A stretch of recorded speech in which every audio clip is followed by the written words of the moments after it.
What is going on, everybody? Welcome back to another very special edition of the Burnout Brighter podcast. This feels weird. It's been a minute, D. It's been a minute. We recorded early. Because we were in Cancun for a while. Because something special happened.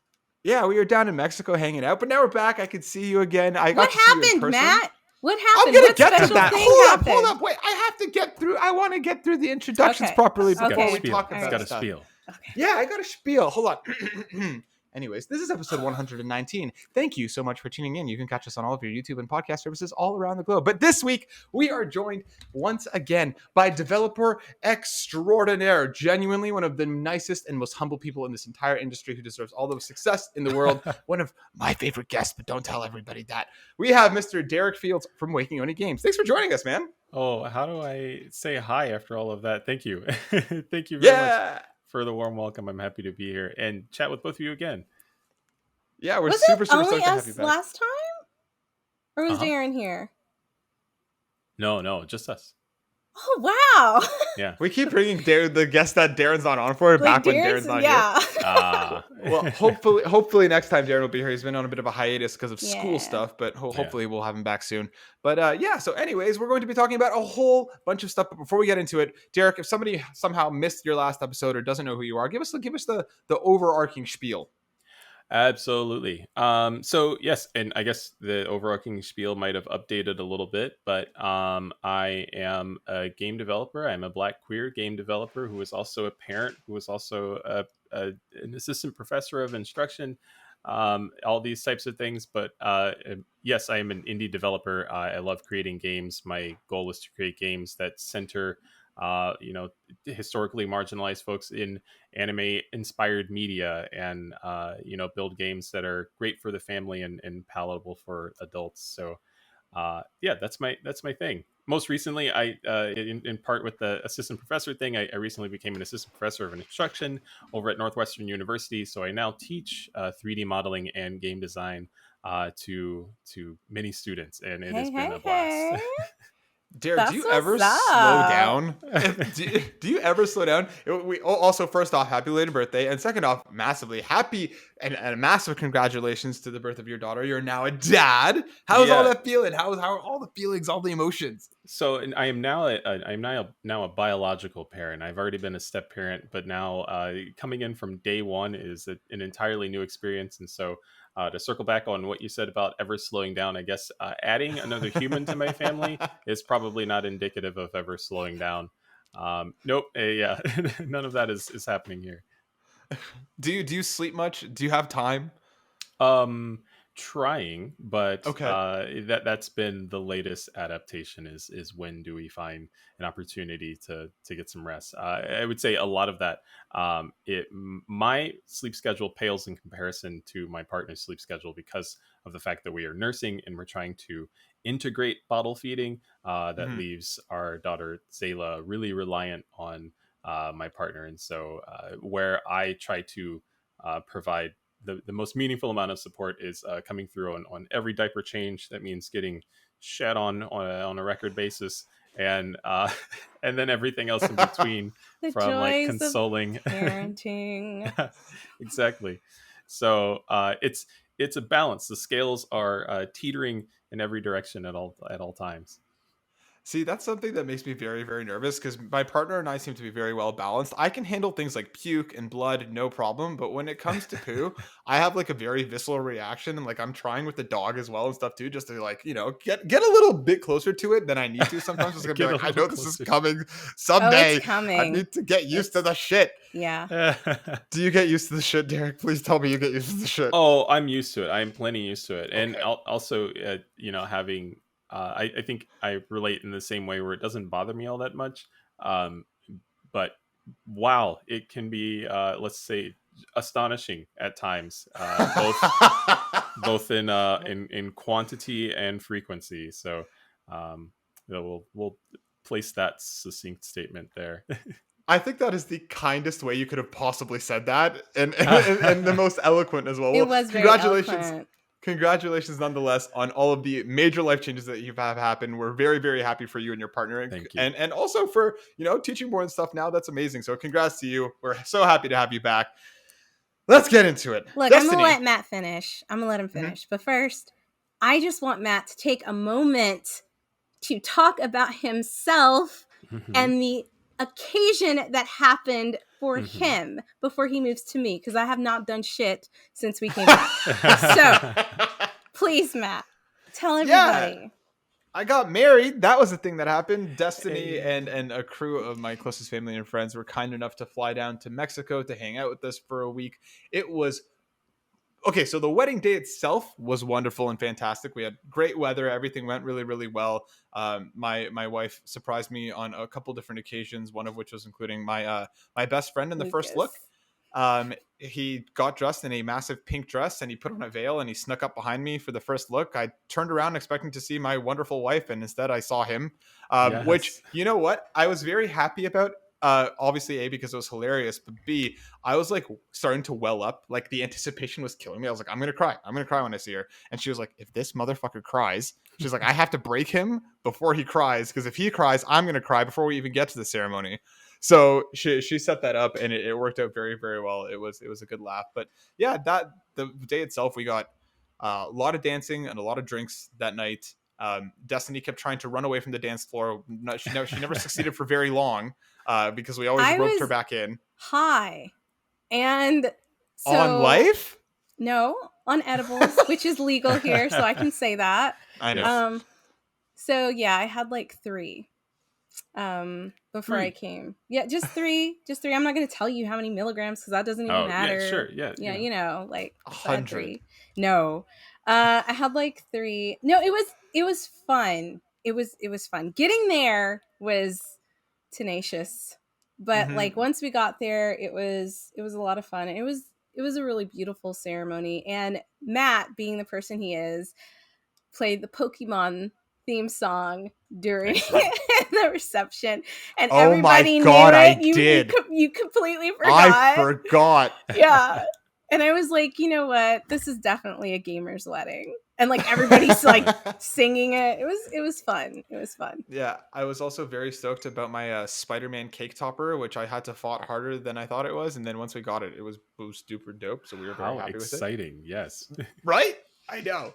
But yeah, no, it was beautiful. It was awesome. Unfortunately, in the days that followed, many people got sick. Their stomachs, not I think just not you, not I, but some of the others. I think they had some warm sushi that did not sit too well in their stomachs, and that was not a fun time for a couple of days. But everything leading up to and including the ceremony was awesome.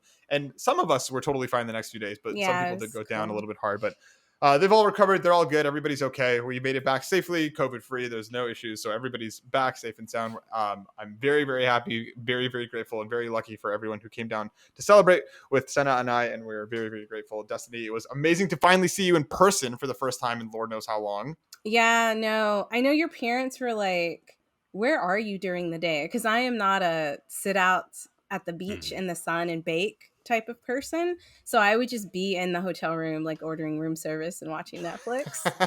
That's what I do. That's what's up, right? And they were like, where are you? And I was like, in my room. Yeah, no, but again, like you always came and hung out, which is the best part. Yeah, so yeah, like once the sun went down, I was out. Yeah, exactly. It's too hot and humid. It was hot as fuck. Yeah. So it was warm. It was wonderful. We had a fantastic time. But in the world of video games, I guess I'll go first for what's new for once, because that's interesting. I started 13 Sentinels Aegis Rim upon my arrival. I picked it up over Black Friday because it was very cheap. And I haven't gone into like a zen state playing a video game in quite some time. It was one of those things where I was so tired, but I wanted something new, but I didn't know what I want. So I hopped into it, and my brain just shut off for 2 hours, and I just got completely lost in that world. For anybody who's unaware, it's like it's a JRPG where half of the game is pretty much just visual novel, and half of the game is like turn-based mech battles on kind of like a Fire Emblem style giant grid. And like you can play different characters at different points to kind of see pieces of the story as you kind of work to try and figure out what was going on. A lot of people said it's like one of their favorite sci-fi stories ever. And I'm only a couple hours in so far, but it's really grabbed me, and I'm really excited to get back to it. Along with it was my dad's birthday over the weekend, and he's been bothering me to play the Linkin Park DLC pack for Beat Saber for months. And like, to be fair, he hurt his eye, so I was like, you gotta wait until you're healed, man. Let's not jump right into this. So he's finally at a point now where we hopped in, and he loved it. he forgot how to play since he played last, and he just kept slashing at everything regardless of direction or anything else. But he had a blast, and that led me falling back down a Beat Saber and Super Hot VR hole, because I was completely obsessed with both of those for quite a long time, and now I'm super happy to be very back into it. I'm on the grind now to try and get the trophy for Super Hot for finishing the entire thing without dying. And I got to the last level and then died, and I almost threw that VR headset straight across the room. I did not. But Good boy. Thank you. I'm very happy with it. It was a lot of fun. I love it. And yeah, so it's backlog period. I feel like this is a time of year where there's like nothing really coming out too much. Maybe we'll talk about that after. But it's backlog time, and I'm excited to kind of to dive into some stuff that I've been putting off. But Derrick, what about yourself? What's been going on? What's new? Well, so we already covered the primary details. The newest thing being Baby. So right now, I've been trying to find games that I can play while Small Human is asleep on me. And what I found is that the Xbox controller is shaped in just the way that I can.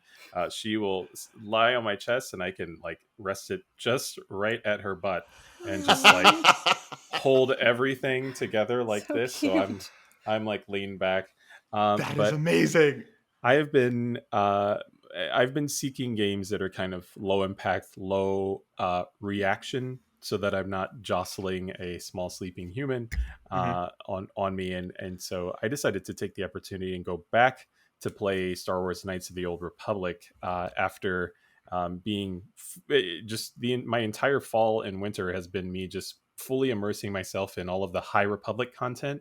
Nice. And this new era of very diverse, very black Star Wars content that I've been really excited for. So I've been reading the comics, I've been watching the High Republic show. Shout outs to the hosts on that show, Christina Ariel, I believe, and their work in just providing all of this synopsis over the course of many months for the High Republic. But looking forward to what that universe has to offer, with exception to the latest announcement that happened. I have some criticisms about that. Which one? If the Star Wars Eclipse. Okay. Yeah, Mm-hmm. we can circle We'll back. talk about that. but aside from that, I've been really again really immersed into High Republic, and decided to play Knights of the Old Republic again. I'm probably going to move on to Knights of the Old Republic 2, maybe the Old Republic MMO. We'll see how that goes, but yeah, it's been pretty cool. Prior to that, I was kind of dabbling with Halo. Nice. So how is the High Republic stuff? Because I've been cautiously kind of, watching it from afar. I got really into the expanded universe back before it was, axed off and kind of saw it out. I got like obsessed with like the 9-book series where it focused on the kids of all the main cast. Yeah. And I loved it. So like it's been a while since I've like got into Star Wars in the way that like I was reading the books and immersed in the comics. How is the High Republic? Is it worth diving into? I would say the High Republic is worth diving into, and even going so far to say that even the additional content that has come from the new wave of Star Wars universe is worth jumping into. Thrawn by Timothy Zahn. Yeah, that's the one. I'm like looking at it on my shelf. That is a trilogy of which I've been reading and listening to the audiobooks. My favorite Star Wars book of all times is Star Wars Dark Disciple, which is a story of Quinlan Vos and Asajj Ventress, and it's amazing because it was originally written to be a side story for the Clone Wars, and it never made it to television, so they just put all of those resources into the book. And when you read it, or even if you listen to it, it sounds like you're listening to an episode or a series right out of the Clone Wars, and it's amazing. But yes, for anybody who is interested in jumping into Star Wars and is looking for content that is a little bit more fresh than the other new material, I would say High Republic is a perfect hopping in point, because the Marvel comics are really excellent right now. And then they've been putting out manga and audiobooks and novels. There's all sorts of stuff. And then, of course, most recently, a video game announcement.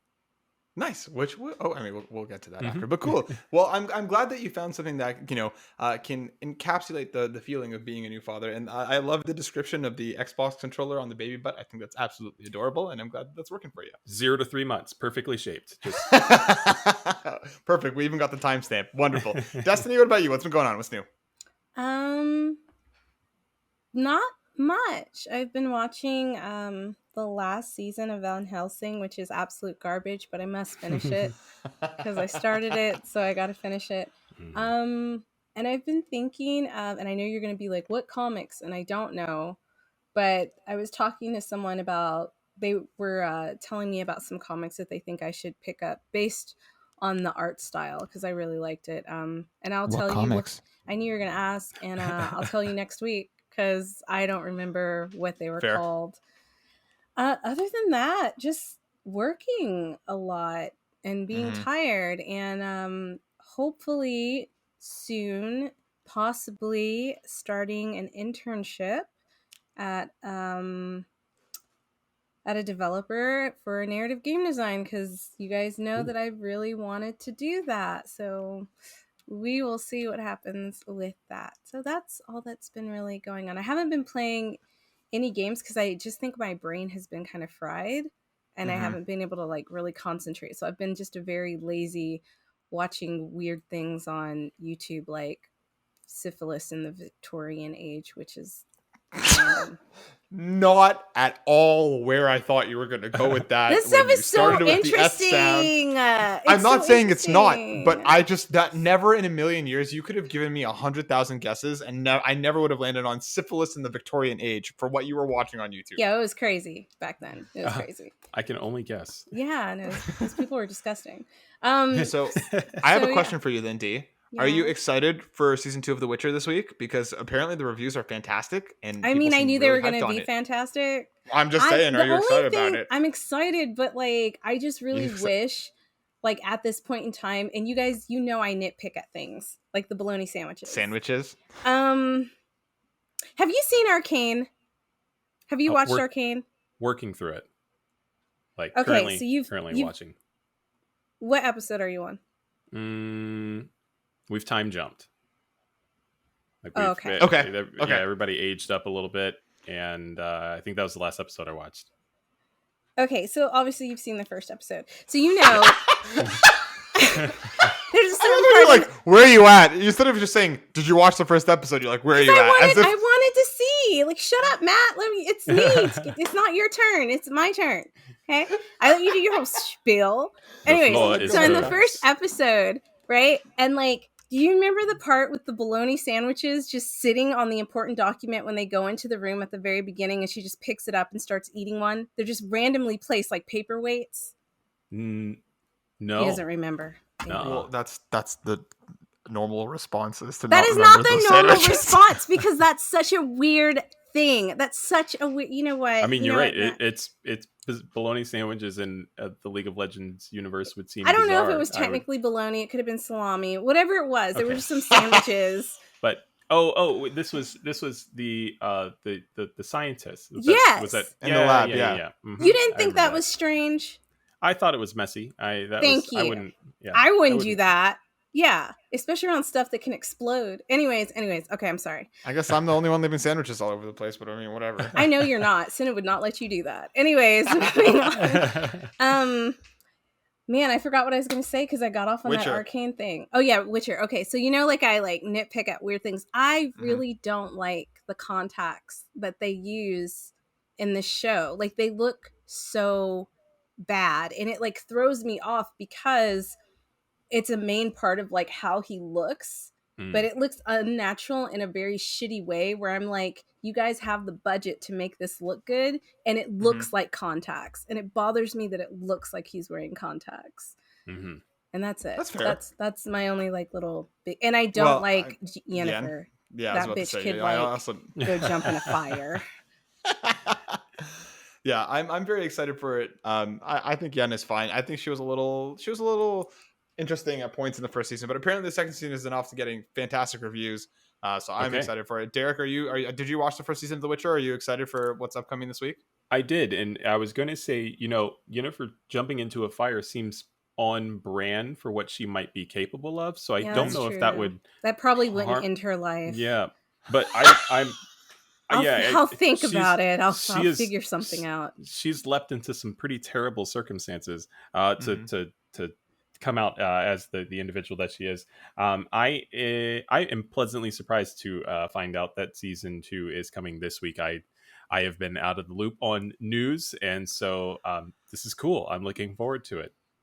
Yeah, I hope we get just a kind of more structured storyline rather than the very sporadic, which I think they took to Mhm. heart after the first season, and I'm excited to see what they're going to pull out because it's a great week for being a nerd between Spider-Man and between The Witcher. We have a lot Oh coming. So yeah, people are Yes. super excited about cannot Spider-Man. wait, Destiny. I keep meeting people who are like, my favorite character is Spider-Man. And I'm like, okay. It's not that there's anything wrong with Spider-Man. Like, he's great. He's fantastic.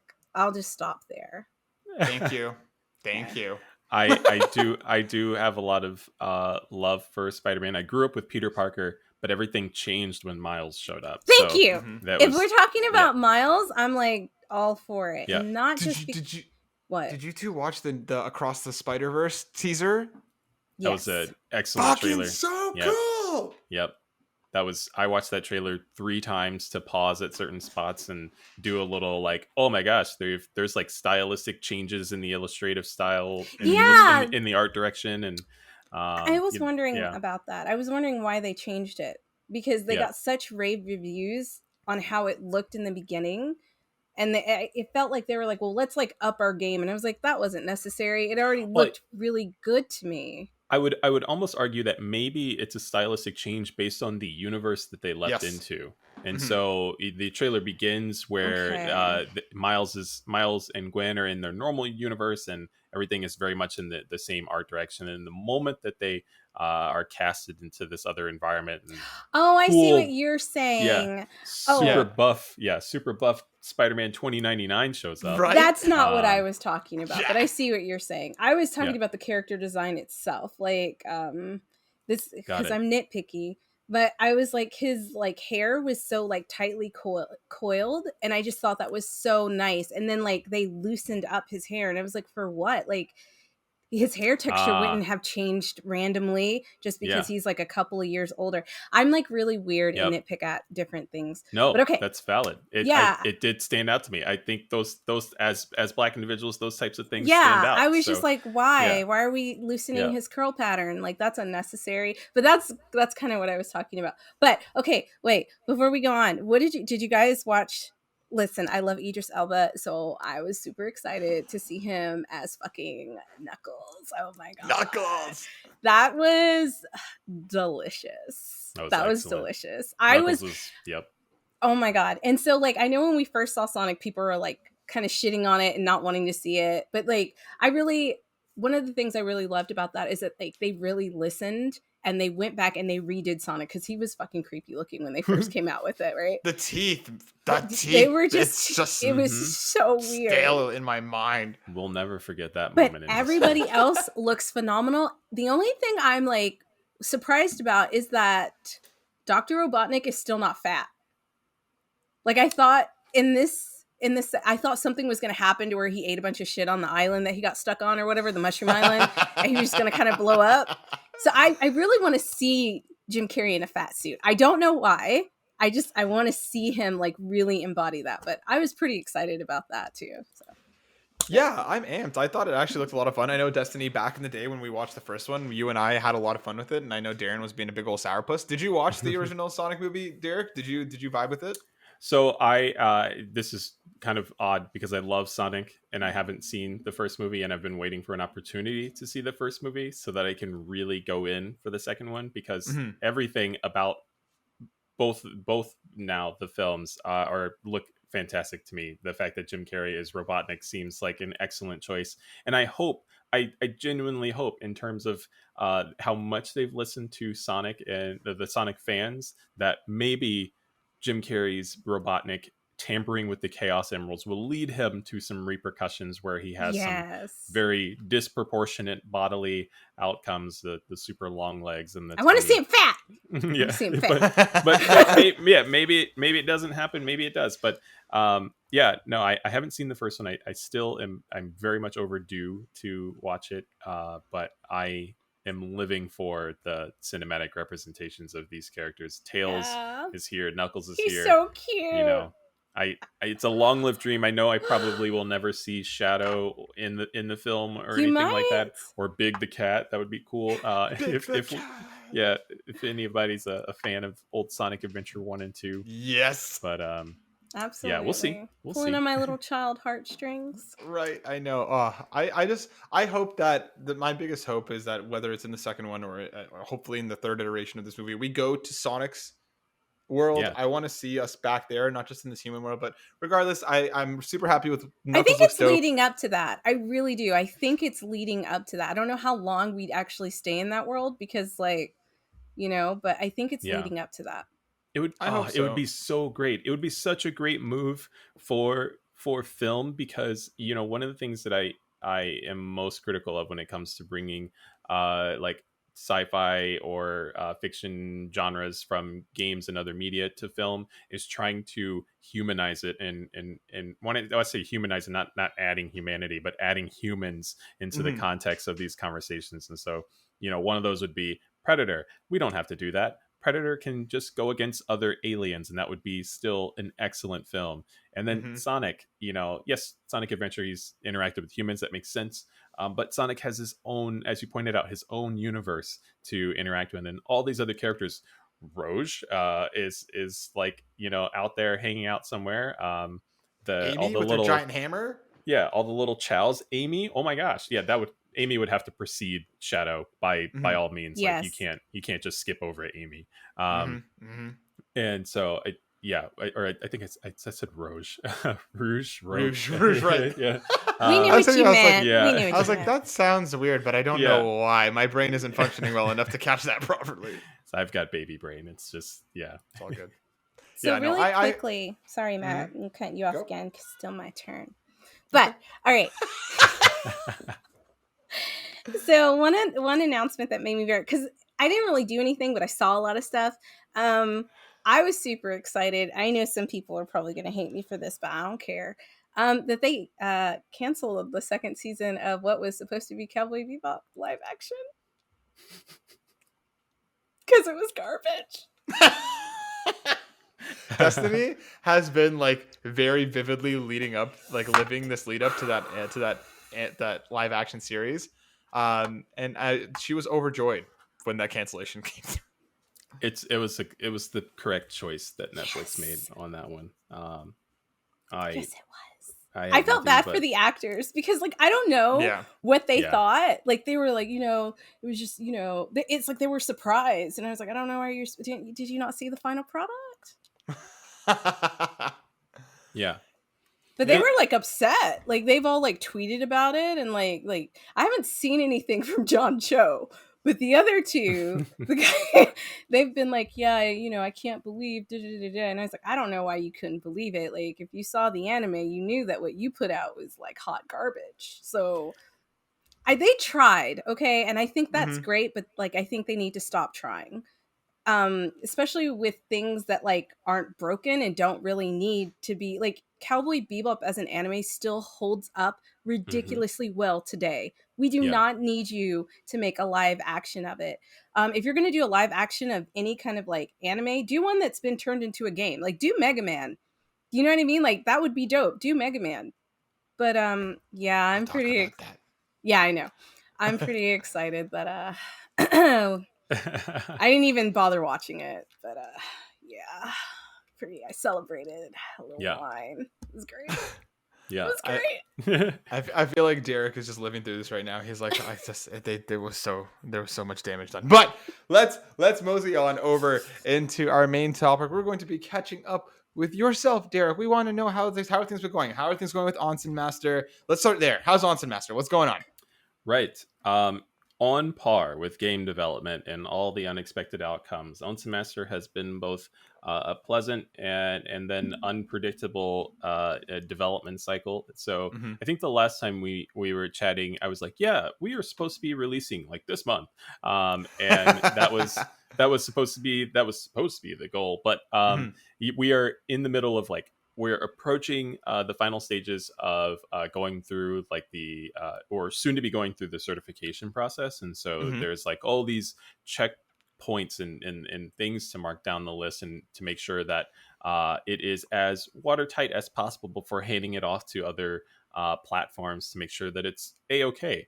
Mm-hmm. That checklist has seemingly accrued invisible additions. You kind of like check something off, and then you look at the bottom. And you're like, wait, I thought I reached the bottom, and then you check that off, and then something else shows up. So um, we're still moving along. We are so close to the release. Right now, our focus has been making sure that we are putting in, as an indie team, with the resources that we have, we still Mm-hmm. want to prioritize putting in really great accessibility options. And so we've been working on that, Nice. and trying to come up with ways to include just as many as we can with the time that we have is basically the goal.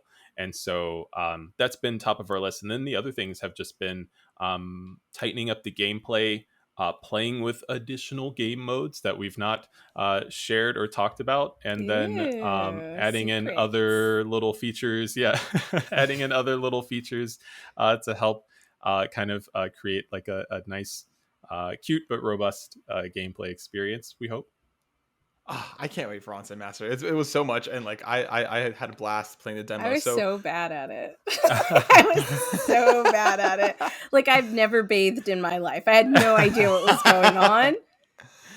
Well, listen, apart with our like a lot of usability testing that we've been recently going through, hopefully there will be easier onboarding for Okay, Onsen because Master. I'm ready for that. I Yes, want to bathe. Listen, I want to yes, bathe old people. I want to help. we are here to help you help them and make it easier. Yes. So, how has the development process changed? I mean, granted, you're kind of getting towards the end of it, right? And especially now with the introduction of your new child, how has being a parent affected your life as a game developer? And I mean, maybe not even specifically towards Onsen Master, but as a whole, because I'm sure there's other things cooking, but blah, blah, blah, blah, Mm, we're not going to get into that. But how has that affected you? Like, how are you finding that balance in yeah. between those two worlds? Because all the stories that we hear from game development is crunch, is how significant the time commitment is how much work it takes just to get one thing out the door. And in the same world, you hear a lot of the same things about being a parent. How are you managing those two very different but almost Yeah. similar worlds, if that makes sense? Oh yeah, it is a big hill. It is a big hill for sure. I am eternally grateful to the other team members, who have been really instrumental in helping bring Onsen Master together. Mm-hmm. This started with myself, the co-designer Tim, and then the programmer on the team, Leo, and then we brought in all these other team members who. Composer Darrell. I could name off everybody and It's say like an how academy speech, right? fantastic they Right. are. Yeah. Um, Now that we have reached the end, I would say a lot of the other roles that needed fulfilling, have kind of tapered off, and then it kind of became uh, prioritizing development between myself, Leo, and Tim once again as we sort Mm-hmm. of enter in all these like certification things, and so. Um, Tim has recognized how much time I do not have, and has really allowed me to take a little bit of a seat back, and especially as I was transitioning into my teaching role, and transitioning into a life with a little one, and so right now it's a lot of the resources have been really upheld by Tim and Leo, and so they've really come through in an amazing way to help see this game to its end. Um, that's been one really big change. Is like Mm-hmm. the amount of team members who have their hands in at the same time. I think it has been a big one, um, and then as we're getting close to the end, we have conversations about what does the future of On Semester look like. where are we considering ourselves in terms of projects that we might be personally invested in, or not projects. What does anything, all of which to be considered is what I'm getting at. And so those are essentially kind of the conversations that have been stirring about now that I've reached this part. And hopefully we'll be on the other side of the development soon.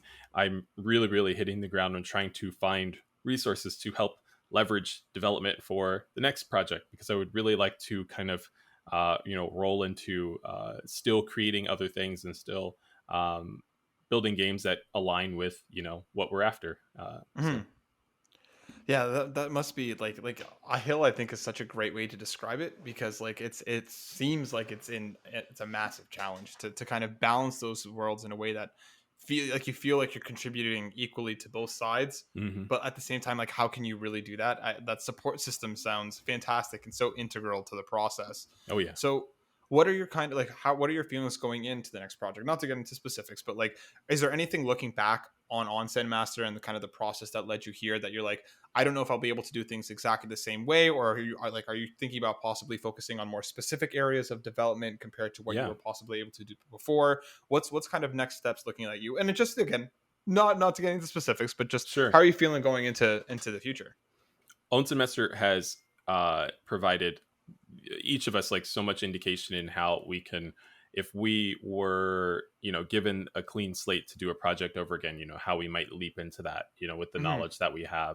I think if I had an opportunity to do Onsen Master differently for the first time, its development would definitely not take as long, but we would be able to tackle it in a much different way. The most kind of big topic, the big header of like how we might tackle that differently is the pursuit of resources from the jump, and resources in the way of funding, and how do we support the game in a way that feels meaningful. Because with Onsen Master and just having our demo, feeling excited about this project, feeling tangible, and it's like our first project as that team.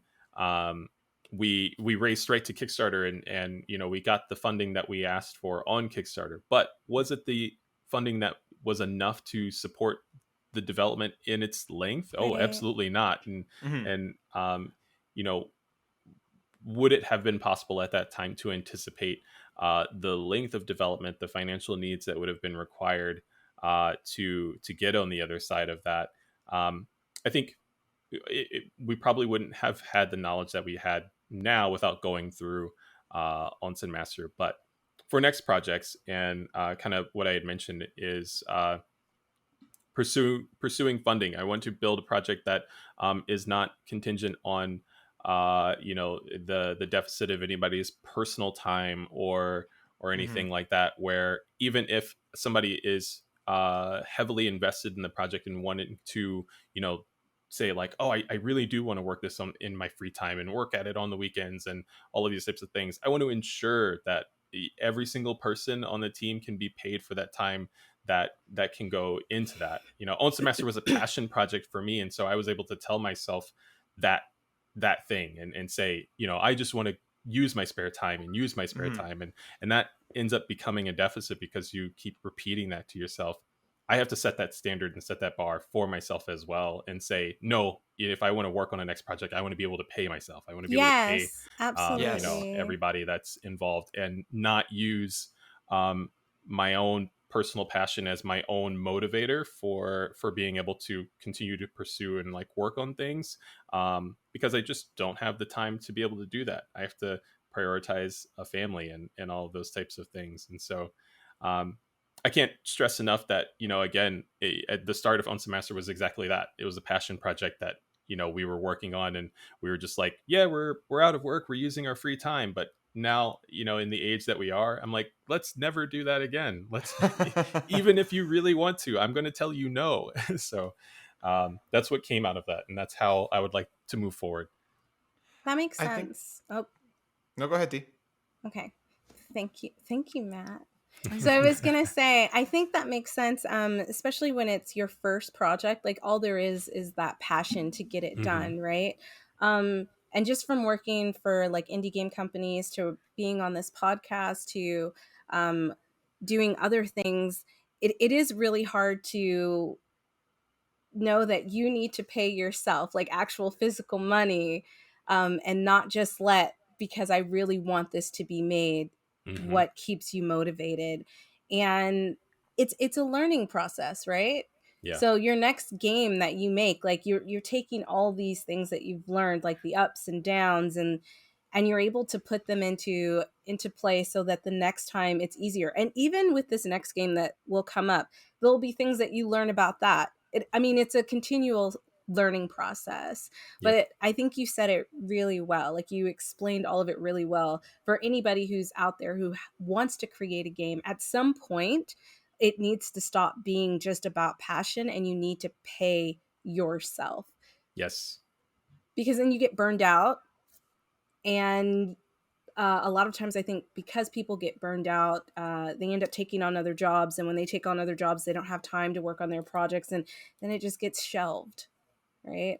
So Yeah. I yeah. feel like it very much becomes a cyclical thing, especially like, all three of us as creatives. It's so easy to buy into that mentality that like, oh, I'm doing it because I care. Therefore, if I put more time and energy into it, it's fine. You know what I mean? Like it'll Hmm. work out eventually. It'll balance out eventually, but that eventually can eventually become a problem, right? Whether Yeah. you're not focusing enough on things that you should be focusing on, or you're just spending too much time and too much energy on things that you don't know when that paycheck might come. And Hmm. as unimportant as money is, at the same time we all know how incredibly important it is to support the people that we care about and to support ourselves. I feel like it's a very mature take to say, you know what, like that passion is so important, it's so creative, it's so integral to who we are as people, but we also need to know when to be like, all right, I need to step back. This is something I need to focus on. This is something else that I Right. need to Yeah. do. The whole Yeah. And starving artist thing has been played out, guys. Oh yeah. Like Yeah. Exactly. Exactly. we don't need to do that anymore. Like don't do that to yourself. Don't do that to yourself. I know some people who like just put their all into their art, and I like completely respect that. But usually people who are able to do that, they have like somebody else kind of taking care of them and doing some other things.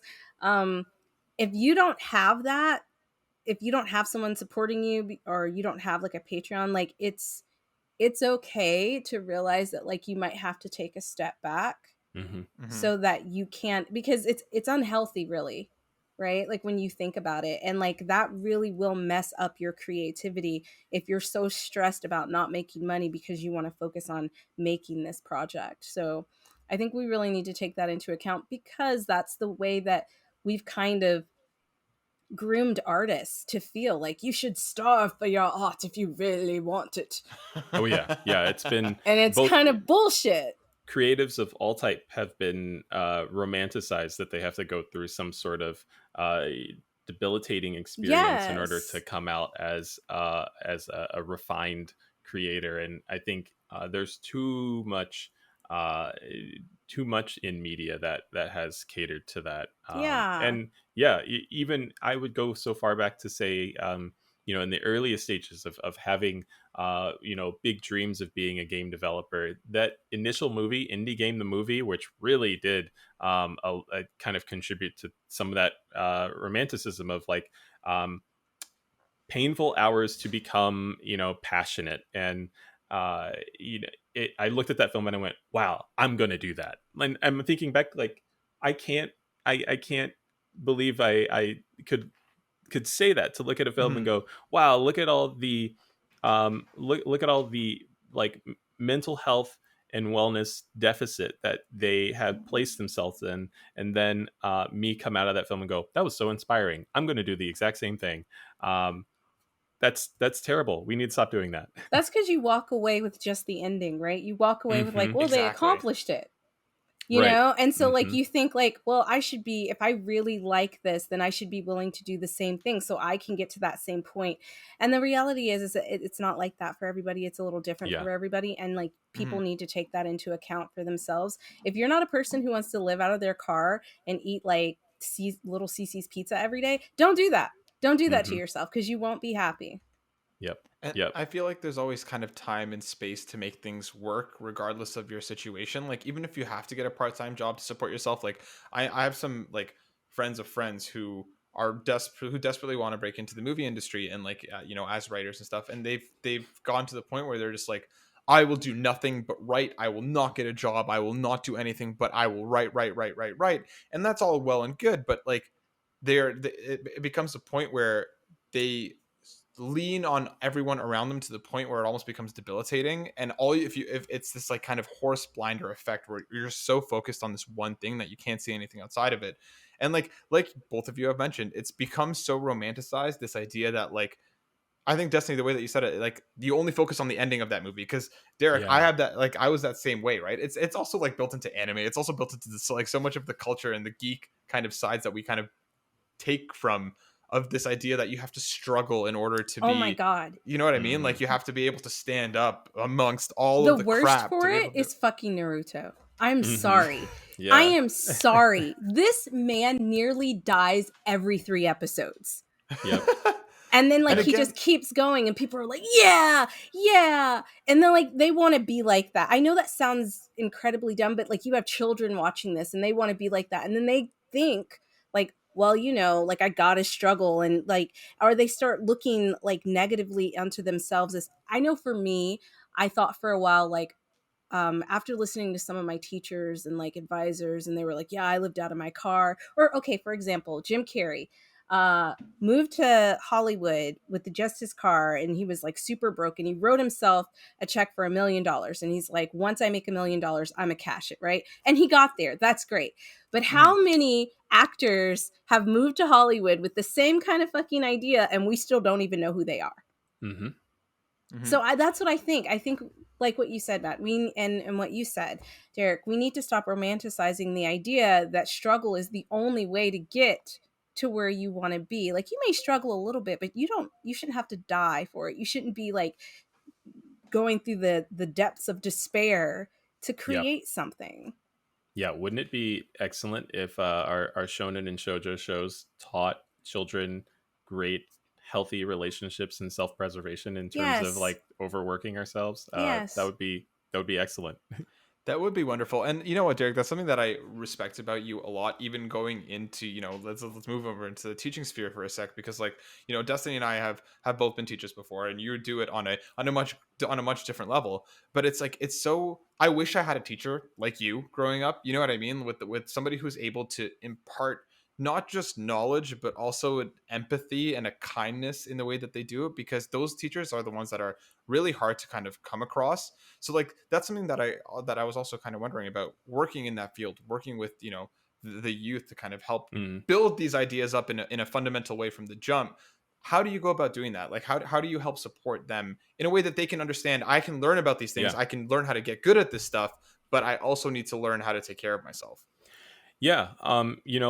I feel very lucky that I got to join Northwestern at the time that I did, because it came out of engaging on a lot of these conversations all the time, talking about the provision of resources, talking about what it means to be a marginalized developer, and then enter into a teaching space as somebody who gets to share this with the next generation, and kind of hopefully allow them to align themselves um, with knowing that they can enter into the game space with keeping those things salient and keeping those things important to themselves, and not have to compromise, Mhm. and hopefully orienting them towards resources that could allow them to maintain those dreams with, again, not having to make those um, compromises for, like the AAA studio, or this or that. So when it came to teaching, the first thing that we talked about kind of in that first week was the sort of state of the games industry, how things can become really, really overworking environments, and really pernicious in that way. And so to try and model the opposite of that, we would do a couple things where I immediately in the middle of class at the same time, every time I would say, it's time to stretch, grab water, like please get up and move around. This isn't I don't want this classroom to model working or just listening to me dialogue about, design for 3 hours, because that's how long we're together. And then I always tried to create space to, we did what's called like a vibe check, because I met for my 2 classes, we met once a week. And so I had 2 classes a week.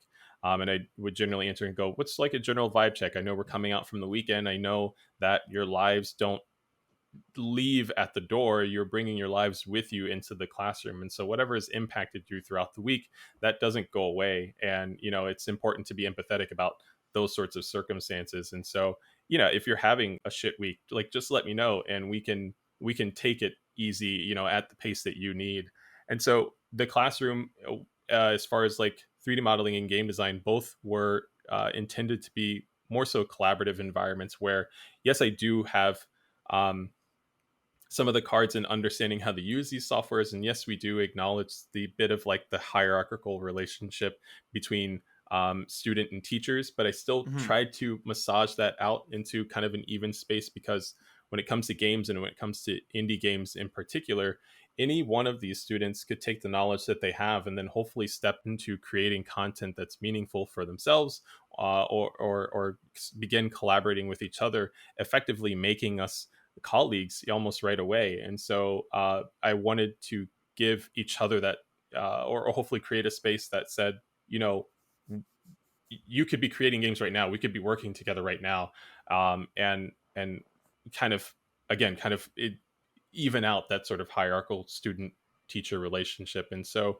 that, as far as my first quarter went, worked out really well. I received some feedback saying from some students that I was their favorite professor this quarter, and that sort of thing. So it's been really validating. And so I hope to be able to do that, and to be able to strengthen doing that, continue to use the academic space and whatever resources that are there, and leverage it towards those same values. So all that to say, I hope the way that I'm teaching would give some habits, some know-how into those students feeling validated in who they are, and that they can carry that into the space. And so I hope that they do so. And that's such a beautiful thing. Like, I love that so much, because it's like it also fosters an environment where, the kids don't have to be afraid to speak up if they do have an idea, and like, you know what I mean, like, at this kind of collaborative space, instead of just being like, I'm the boss, you're the you're the pleb who's working for me, or again, I'm the teacher, you're the student. This mutual respect, I feel like, goes such a long way to actually foster learning on top of that. And it's such a great space to kind of be in, because again, then you don't like, I had so much anxiety growing up, and I still do to an extent, of being able to speak up and share how it is that I'm feeling. And a lot of that is how I do it to myself. A lot of that is, previous shitty experiences, but it's like being able to foster that in an environment that's welcoming and open, and to say, okay, hold on, well, that might not be the best idea right now. It is something that we can work on, or whatever it is, right? To be able to build that in a space. And I think that's awesome. I think it's really, really incredible. You've grown a lot, Matt, since we first met. He speaks up a lot more. He used to didn't speak up, and I would say things on his behalf. Hey, look at that. They both irritated me. Not him, but what was happening irritated me, so I would say it. But I think that's great. I think you're doing an amazing job. If that's really how you're going into the classroom and you're approaching these students, like, that's incredible. Because as an artist and as a creative, we are like our own worst critics. We're so harsh on ourselves. So coming into an environment that's welcoming, and you don't feel like the person sitting next to you is your competition, and you're basically aware and bringing forth the idea that, like, I know you have a real life, and I know, like, today might be a shitty day. I'm not going to push you at the same speed that I'm going to push somebody else. Like, we're going to take it at your pace, because when you do that, that lets a person know that you're there for them and you want them to succeed. And I think that's really, really beautiful and incredible, because I know when I was going to school for 3D animation and stuff, it was very sexist. And I just felt like I never felt like my work was good enough. And I always felt like it was being compared to, like, the guys' work. Right. Because they would rant and rave over the guys' work. And, like, then they would say something about the girls' work, but it wouldn't be with the same enthusiasm or Yeah. hype. Do you know what I'm Yeah. saying? Which is so fucking shitty. But Yeah. anyways, Yeah. I carry that with me today, though. I still think, like, I still really question my stuff. I still feel like I'm not good enough. And I have a lot of people are like, no, you're talented, da da da da. But it's because, like, the people who kind of guided me in the direction of where I wanted my dreams to go didn't seem like they believed in me. I sort of stopped believing in myself. Yeah. So I'm really Yep. glad that, like, you're approaching it the way you're approaching it. I think it's incredible. It makes me super emotional to consider, because it's coming out of those same experiences, you know. And the last thing that I would want to do is make anybody else feel the way that you felt going through school, because that's how I felt going through school, and that's what made getting into the industry very difficult. And so, you know, when education is like the first opportunity to feel invigorated by a space that is inspiring to you, the worst thing that you could do to somebody is to cut them short at something that they're dreaming about. And so it's a responsibility that I feel very, very strongly. And I, you know, the people, there's so much, when you support creativity, when you support the diversity and creativity, it flourishes in such an incredible way. And so one of the things that we did to kind of help support that and to help fill that space was, what there was like this kind of research project, and it was just really like a participatory project where they had to go, I had a list of games that had very, very different art directions among each of them, and it went from Untitled Goose Game to League of Legends to Life is Strange to Little Nightmares, and to show the variety in art direction, to show the variety in 3D modeling, and so that so that somebody can feel confident and know that that the way that they 3D modeled something or the way that they textured something doesn't have to be aligned with what we think 3D modeling has to look like, thanks to AAA games and that sort of thing. So those are the kind of practices that I'm trying to put to let students know that, like, yeah, your art direction, your design, whether intricate or you know, more so simplified, can still be celebrated in very different ways, or in equally. So There's a place for everyone. And yeah. I think that's what we need to, like, facilitate more in these schools and in these programs, that there's a place for everyone. And I feel like in the indie realm that's really being shown, because there are so many different art styles, so many different ways of telling a story, so many different ways of playing a game, like through Wholesome Direct, through Black Voices in Gaming. Like, it's sad because it's like we had to make a place for ourselves, but it's also so invigorating. It's so powerful because we have made a place for ourselves. And it's more like a fuck you to all of you who thought we couldn't do it, because here we are doing it. And especially if you felt that way going through school. And I'm not going to cry because I have on too much makeup all over my face. I cry at everything. So. But Me too. I usually do too. I cried in Sailor Moon, but we're not going to talk about that. Anyways, so I just want you to know that, like, you are so fucking inspiring. Like, you are so inspiring. The fact that you just got emotional right there, I was like, keep it together, D. Because it's so nice hearing that somebody else went through the same thing. Do you know what I mean? It's so nice to hear that somebody else felt that, like, they were undervalued just because they didn't fit that status quo of what was supposed to be, like, you know. God, no. Anyways, thank you for sharing that. Happy to. Yep. I will cry about it all the time.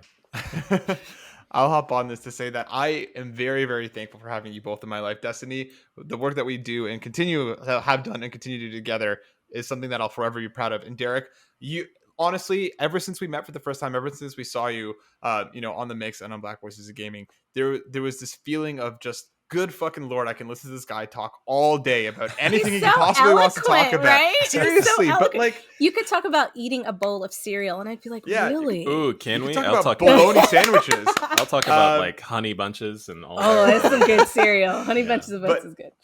The work that you do is so important. Onsen Master is going to be fucking awesome. The work that you continue to do with all these kids is going to forever change them in ways that you probably will never understand, but will be important in the best ways possible. So Yes. thank you for doing what you do. And in case you don't hear it enough, you are an incredible person and somebody that I Absolutely. respect so very much. Destiny and I will forever be amongst your biggest cheerleaders because you are important and you are valuable. And I'm so very thankful that we get to have you on the show to talk to you. Telling Thank you, when you. I get my Academy Award, all Yeah. those names up there, I'll be like, Hell my yeah. homie over at Onsen Master. Fucking right. Same, All right. same. Let's talk about some news. Let's have some fun. Let's talk about some cool stuff. All right. The first one is a story that I don't know how to feel about, and Derek already had a wonderful reaction to it before we got on here. But this is coming from IGN, written by Ryan Leston. Mega Man movie in the works at Netflix. Mega Man will soon be coming to Netflix in a live-action adaptation of the classic Capcom video game. IGN has learned from sources familiar with the project that the Mega Man film is still very early in development. However, it looks like the streaming giant will be bringing Mega Man to to our screens. We're still not sure about what kind of, whether it's animated or whether it's going to be live action. We don't know, but we know something's happening. Derek, I love what you said before we started recording about the potential voice actor for this. Yeah, there was, I get my Chris's confused, which There's so many of them. Mm-hmm. So and they were many. all in Marvel films recently, which is just it's too much Yes. to handle. This happens to be a Chris that was the recipient of many voice acting roles, enough that there were memes being thrown about on Twitter for a good window of time of folks talking about, oh, and here's a new show coming out, and it's and here's the voice cast. But when it comes to Mega Man, I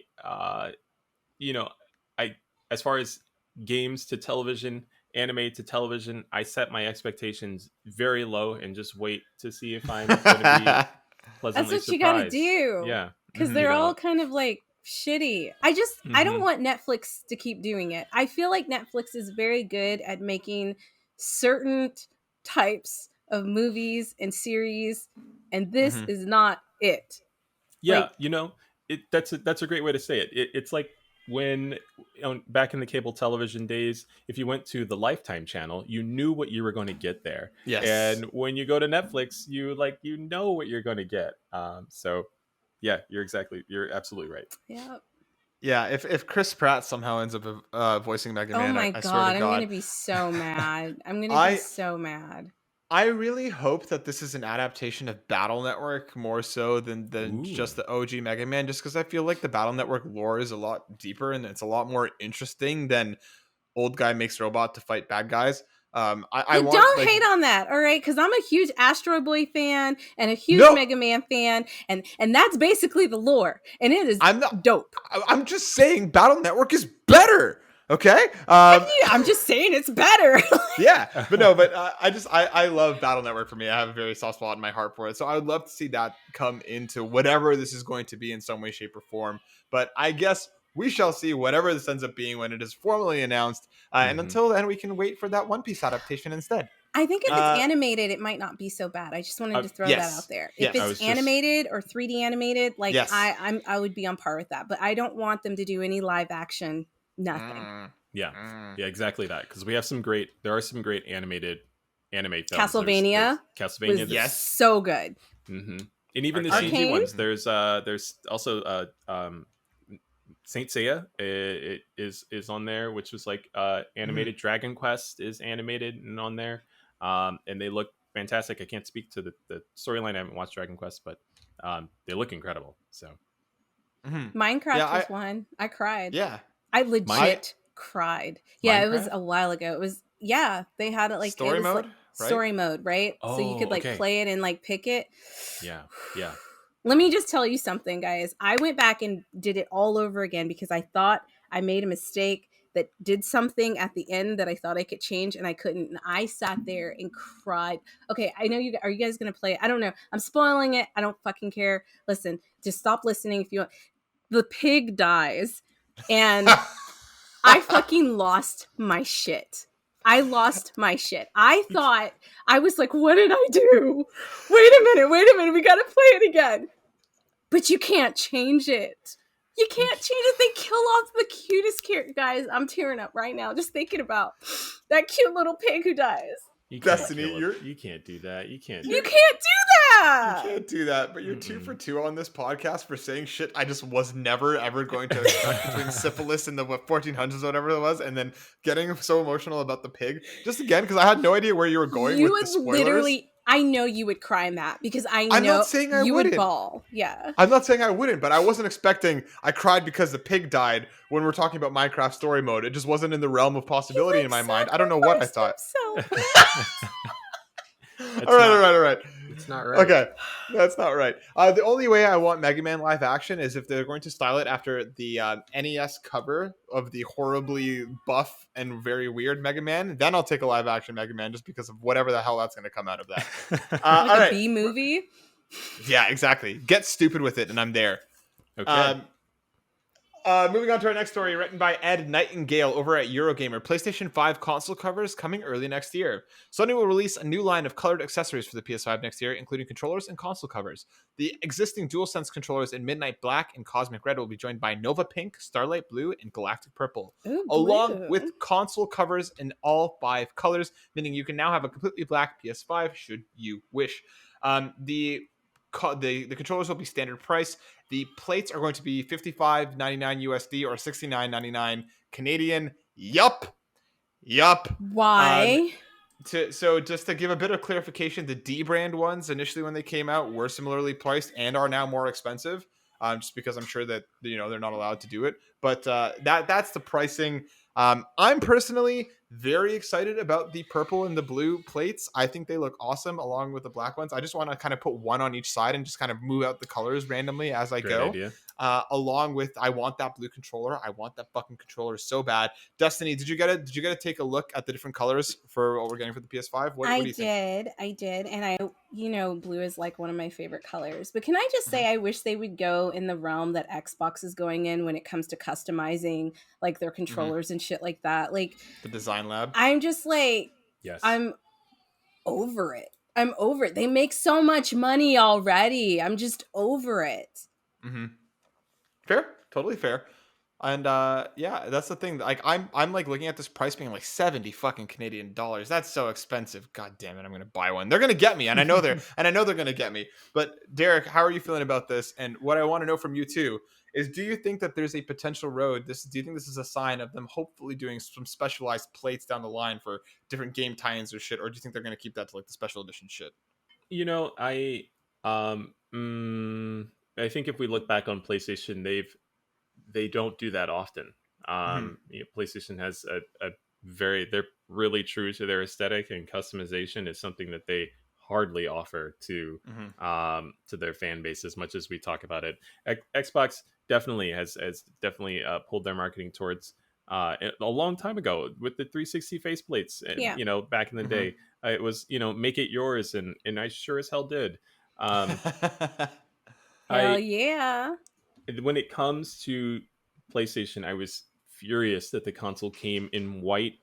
Who does that knowing that you're going to be handling controllers and peripherals for time on end, and it's going to turn around and be dingy? Did they not learn from the Wii when they first came? Like, nobody, as soon as they came out with the black version, everybody was trading in their white version to get the black version. Nobody wants a white console. Nobody wants a white controller. It's constantly in your hands. And we've seen, time has shown us that white plastic just doesn't age in a pleasant way. It ends up, it's yellow. Yep.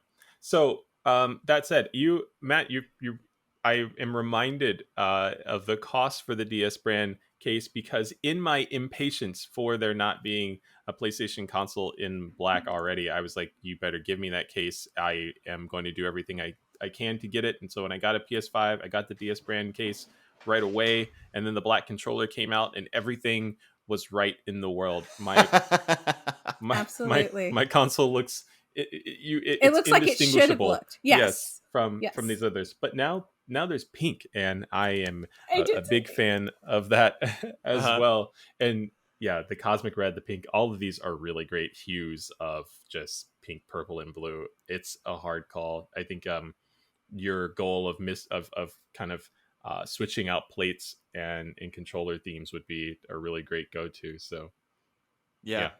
I just I'm think really of the excited Power about it. Rangers. Right? Ooh, yes. Oh my Yeah. gosh, yes.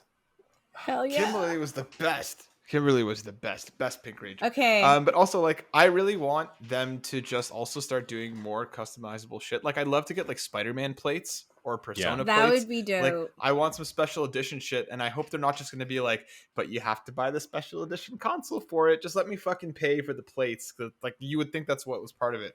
Nope. If you could get a PS5 with any game plates on it, which one would you want?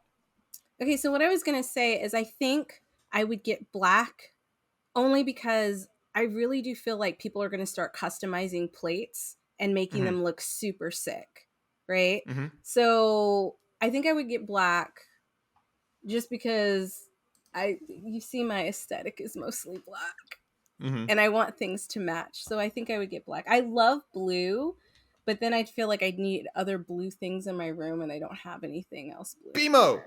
room. Mm. BMO's not blue. He's actually like an aqua teal color. Yeah. Yeah.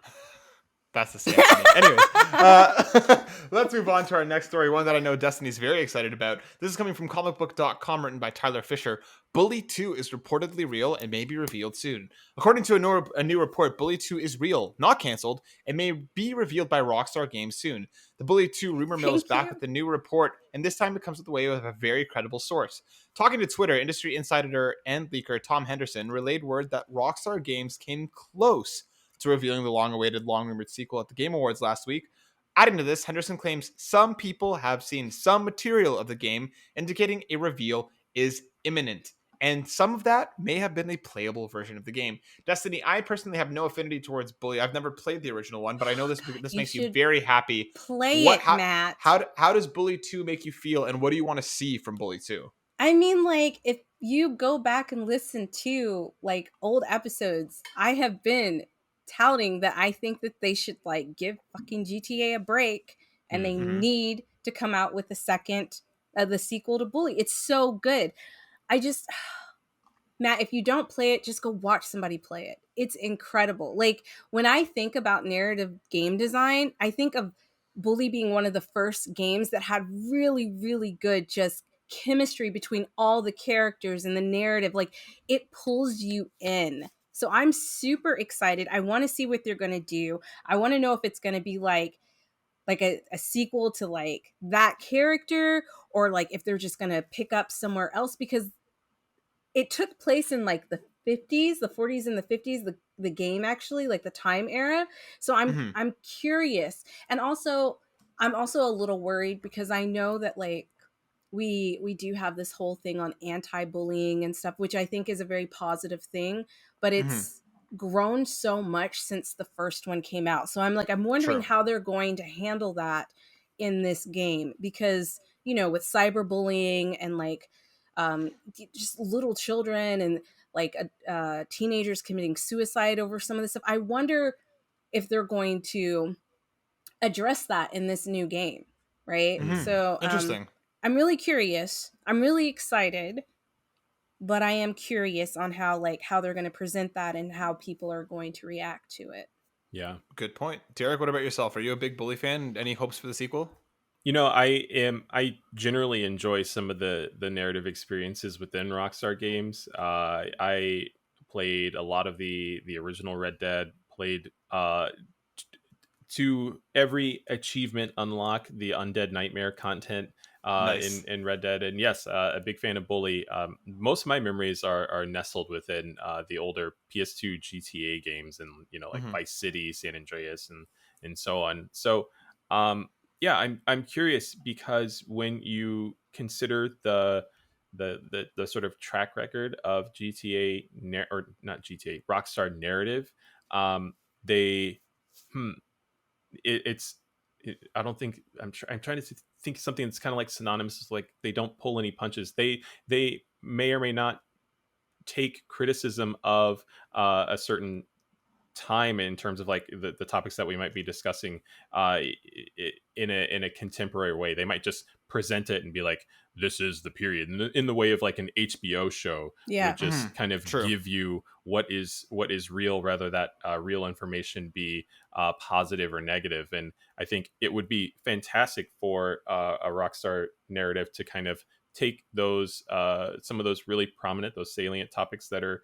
within games, outside of games, bullying in cyberspaces, things that children are dealing with, and yeah, confront those topics and discuss them in a way that isn't just putting it in front of audiences and not critiquing it or saying that these actions are wrong.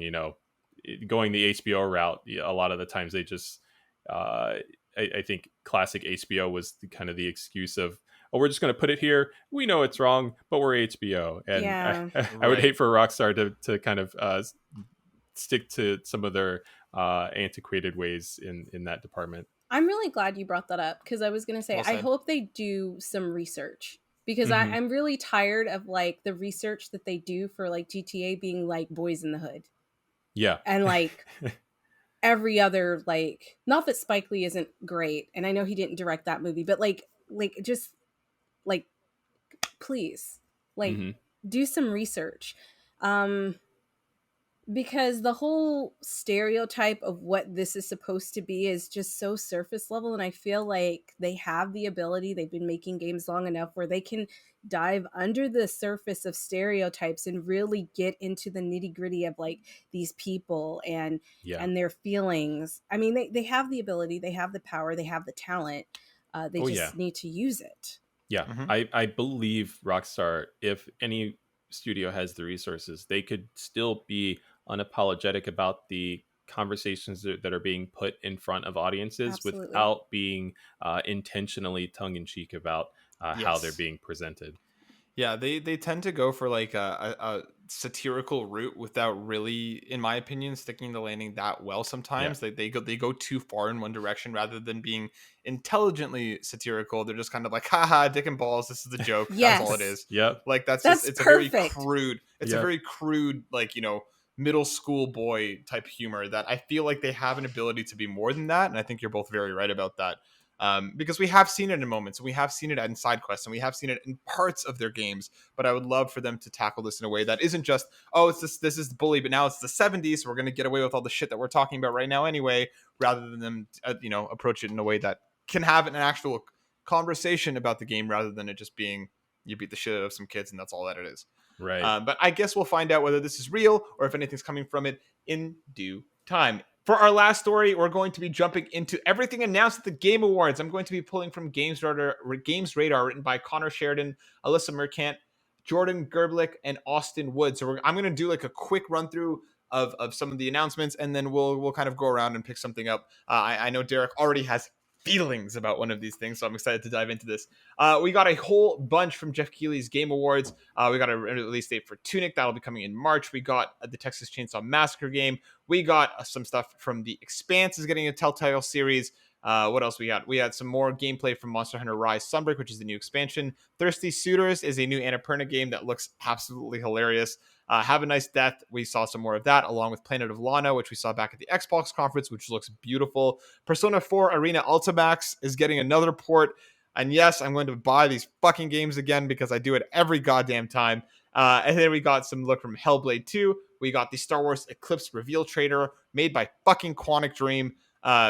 Lost Ark getting a new trailer. Wonder Woman got a new reveal. There's going to be a game coming from the team behind the Middle Earth Shadow of Mordor. I hope we get to see some of more interesting, enemy stuff. Alan Wake 2 got a reveal. We got the Sonic Hedgehog 2 trailer, which we talked about. Horizon Forbidden West got a new gameplay trailer. Final Fantasy VII Remake Integrate is finally coming to PC. Destiny coming on December 16th. That'll actually be here imminently. Destiny 2 The Witch Queen got some new stuff. And then we got some new reveals, including Nightingale, which is a new team, a new game coming from the former BioWare boss, Aaron Flynn, along with, we got some new Gollum stuff. I still don't know why this game is a fucking thing. Somerville is coming, which is from the team of Limbo. I'm very excited about that. Cuphead got its long-awaited DLC release date of June 30th. Sonic Frontiers got a reveal trailer, which is basically Breath of the Wild but Sonic, along with Warhammer Vermintide 2. Chia, which we saw a few months ago, which is an adorable looking game. I'm very excited about Suicide Squad Kill the Justice League. We got a proper gameplay trailer for that. Forspoken got a new one along with a release date of May 24th, 2022. Saints Row, we got another gameplay trailer. Fall Guys, the Nightmare Before Christmas is coming to Fall Guys. A new Dune PC RTS, some more Wonderland stuff. Among Us in VR. DokeV got another adorable music video. It's a music video trailer for the game. Steel Rising is a new game that's coming, along with Metal Hellsinger, a new Star Trek thing, and Rumbleverse, which is a new battle royale-esque game, but it's all like that has cross progression and crossplay, but it's also a lot of melee fighting. Dying Light 2's got some new stuff. Vampire Blood Hunt. We saw a glimpse of the new Halo TV show trailer, a new Elden Ring trailer. There was a whole bunch, and we got the Matrix Awakens reveal trailer, which is a new Unreal Engine 5 experience on PS5, which I checked out and was actually very fucking cool. So there's a lot that we saw over at the Game Awards. But I'm going to start with you, Derek, because we mentioned this at the top a little bit, and we talked about it a little bit.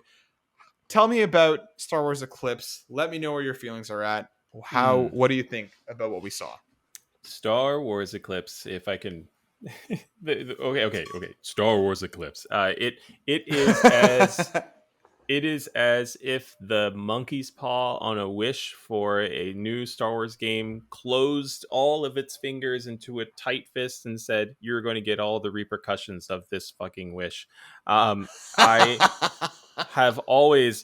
always looked forward to Star Wars announcements, but the gut punch of the studio splash at the end of the sequence was wild. So to find out that there's a new Star Wars game coming and it's being set in the High Republic universe is riveting. To then find out it is being put on by Quantic Dream is sort of harrowing. To know the lead dev of that studio, the types of experiences,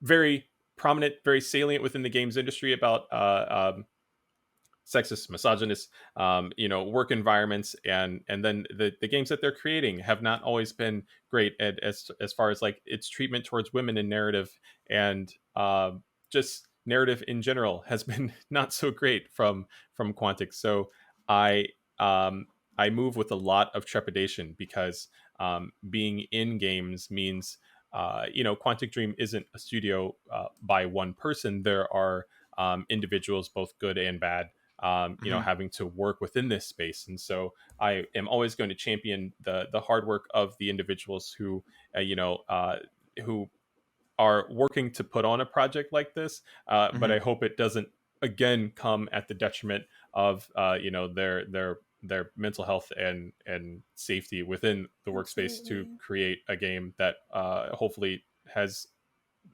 narrative that can like finally feel a little better. That's how I feel.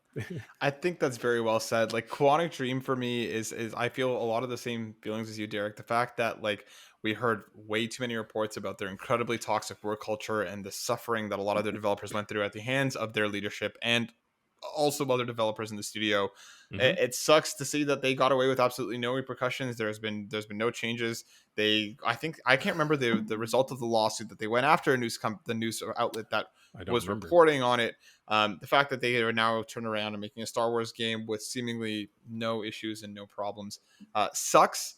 And like you said, I wish all the best to the developers who are in that studio trying to make a fantastic game and doing it right. But I wish I was more excited for this as well, just because, again, seeing Quantic, I was like, damn it.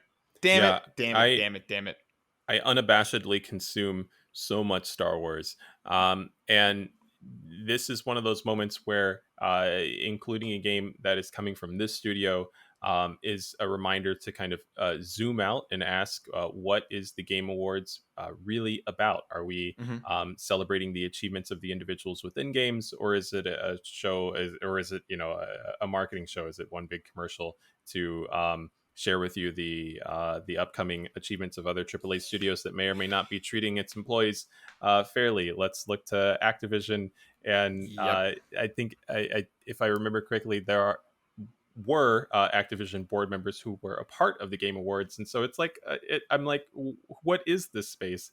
Um, and again, I say that all because a small, tiny segment that was scooted on by within the Game Awards is the acknowledgement of the individuals who are part of the future class for Game Awards' second year. I had the privilege of being a part of Game Awards' first inaugural future class achievement, but the representation and visibility of saying that we want to acknowledge the diverse creators, the people who are making new movements within the industry, and then keep that segment to like 5 seconds of existence and then be like, okay, back to the commercial is Yep.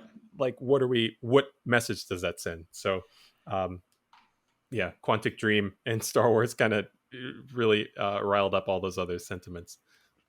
Yeah, I think that's incredibly well said. We didn't get a chance to watch the Game Awards because we were in Mexico at the time, so I was just kind of catching up with it after.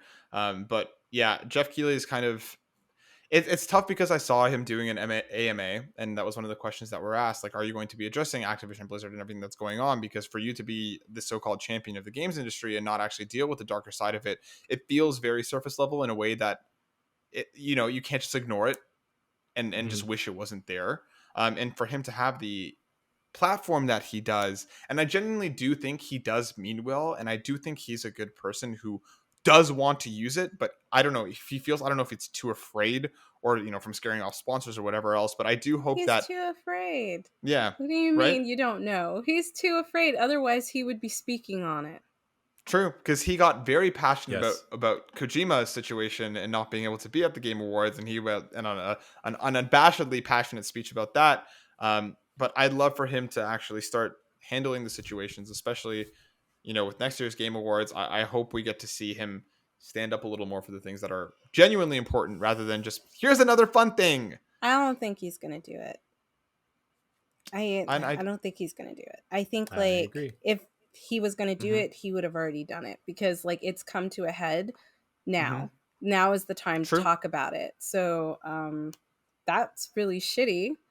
But it's, you know what? Because Matt, you and I had a conversation about a couple of people and just some situations where maybe it's just too controversial to talk about, Mhm. and they don't want to lose, face. But if you really were about the people and you were about the games and you were about the creator, that's not what it would be about.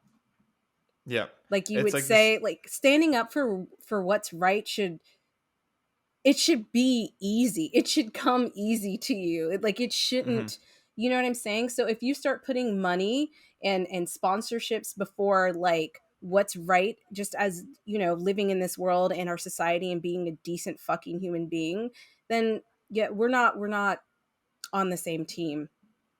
Mm-hmm. And I don't know if Mhm. I should be supporting you or anything that you do. Yep.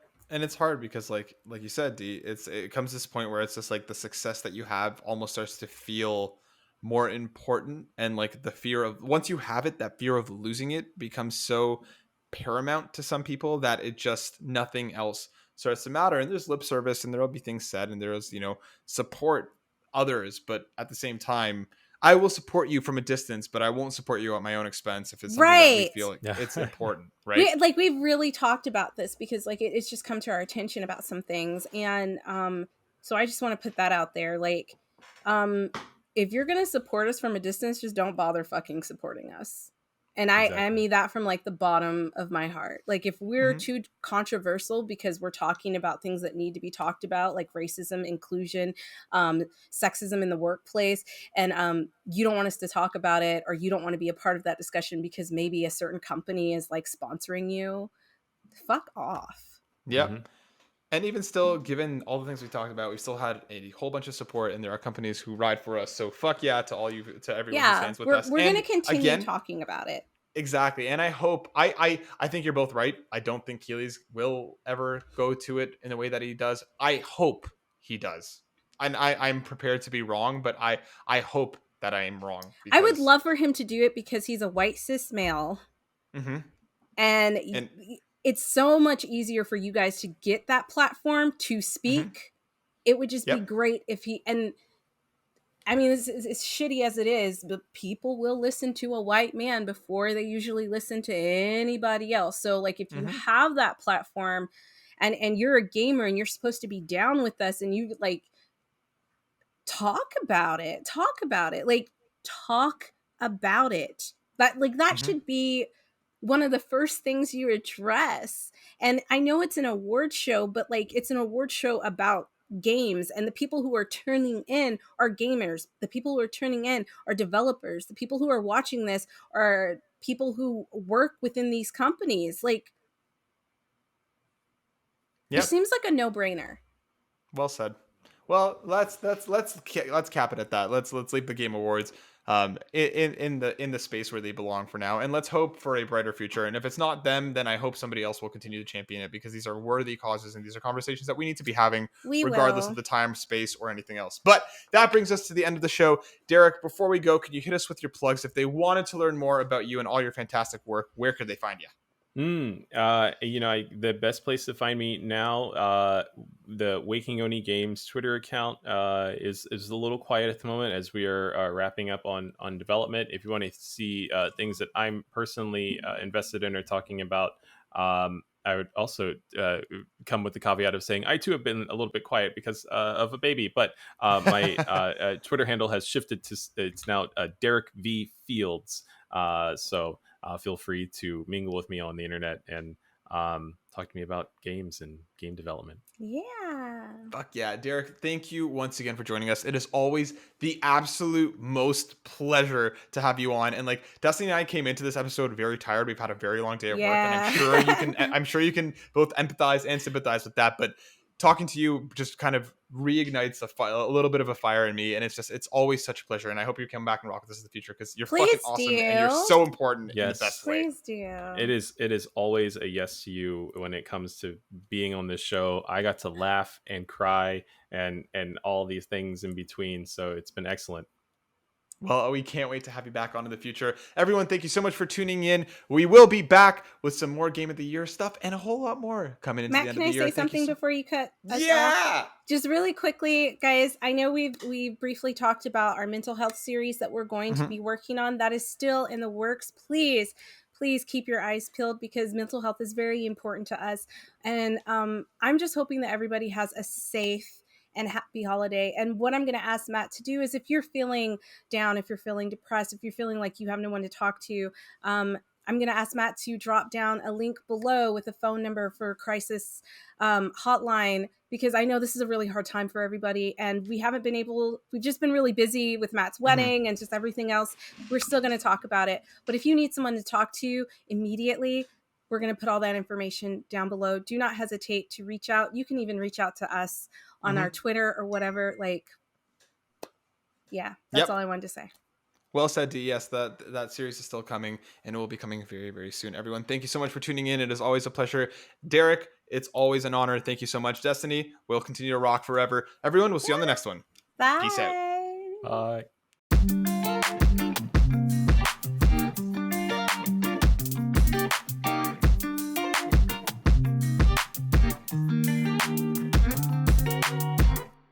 Syphilis in the Victorian age.